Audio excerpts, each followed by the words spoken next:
Friends, આ છે આજની આપણી recipe veg Kolhapuri. Hello friends, આજે આપણે બનાવીએ વેજ કોલ્હાપુરી.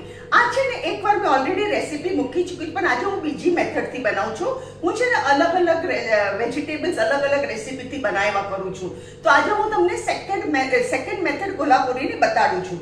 એના માટે મેં શું કર્યું છે, અડધો કિલો મિક્સ ફણસી, ગાજર, ફ્લાવર,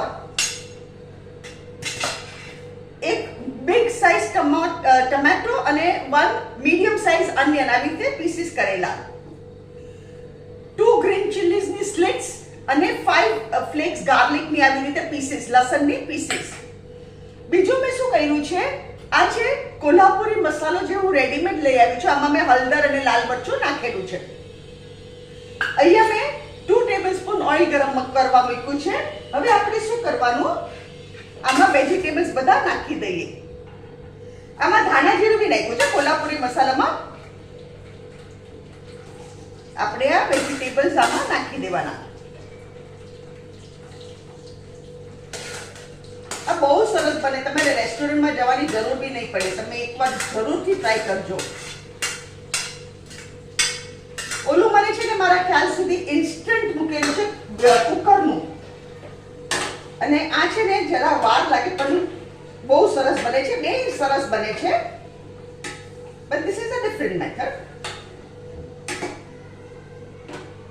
હવે હું શું કરું છું, આમાં ચપટી પાણી નાખું છું, not much. આ કરતા બી ઓછું છે.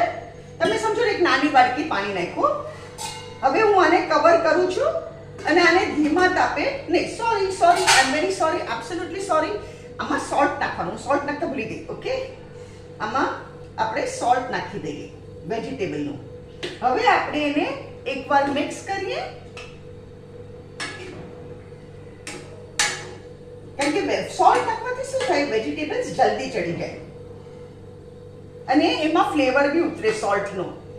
હવે આપણે કવર કરીએ અને આને આપણે 5-7 મિનિટ્સ એકવાર ઉપર નીચે કરીને હલાવશું અને એવી રીતે આપણે એને કુક કરી કાઢશું. હવે આપણે ચેક કરીએ આપણું શાક ચડી ગયું કે નહીં. હા, મસ્ત ચડી ગયું. હવે શું કરવાનું ફ્રેન્ડ્સ, આ છે ને આપણે આને કાઢી લેવાના.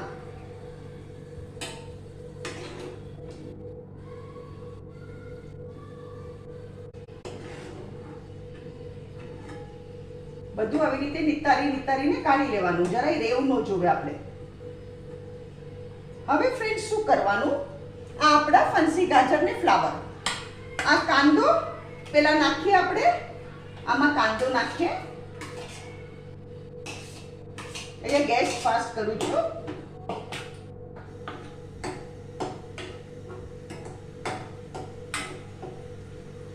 બે મિનિટ કાંદો સોટે કરીએ, પછી એમાં ટમેટોસ નાખી દઈએ. હવે આમાં ટમેટોસ નાખું છું.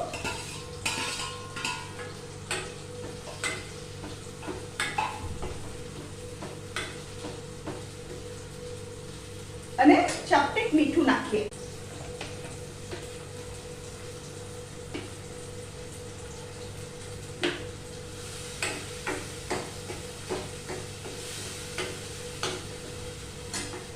આ ચડે છે ને આપણું, ત્યાં દરમિયાન આપણે શું કરીએ, આ કોલ્હાપુરી મસાલો છે ને એમાં આપણે પાણી નાખીએ, આની પેસ્ટ બનાવીએ. આમાં લમ્સ ન પડે એવી રીતે આપણે પેસ્ટ બનાવીએ. મેં 1 ટેબલસ્પૂન ઉપર કોલ્હાપુરી મસાલો લીધો અને એમાં હળદર અને ધાણા જીરું ચપટી જ નાખ્યા. લાલ મરચું, હળદર ને ધાણા જીરું, કારણ કે ઓલરેડી એમાં હોય જ. રેડીમેડ લઈ આવો ને કોલ્હાપુરી મસાલો, એમાં હોય જ.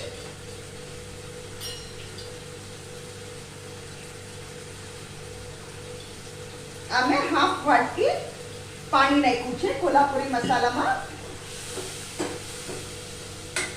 હવે અહીંયા ગેસ ધીરો કરું છું અને આપણે આ બધો કોલ્હાપુરી મસાલો એમાં નાખી દઈએ.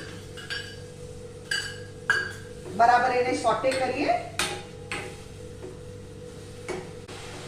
હવે ફ્રેન્ડ્સ અહીંયા ગેસ ધીરો કરું છું અને આ વેજીટેબલ્સ બધા એમાં નાખી દઈએ.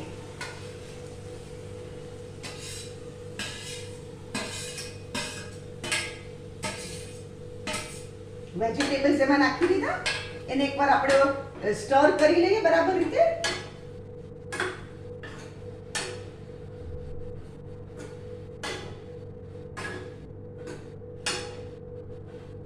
અને હવે શું કરવાનું ફ્રેન્ડ્સ, આ ગ્રીન ચીલીઝ અને ગાર્લિક આ લાસ્ટ જ નાખવાનું અને એકવાર પાછું આપણે સ્ટર કરી દઈએ.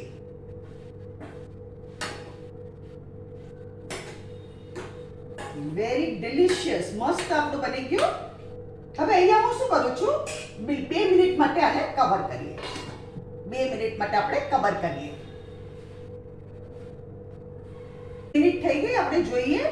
મસ્ત એક રસ સાફ થઈ ગયું છે આપણું. વેરી યમી. હવે આપણે પ્લેટિંગમાં નાખીએ.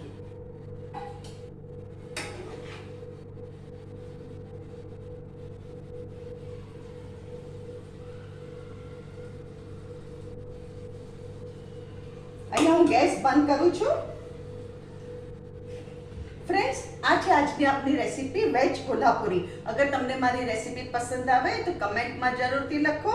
મારી વિડીયોને લાઈક કરો, શેર કરો અને મારી ચેનલને જરૂરથી સબસ્ક્રાઇબ કરો.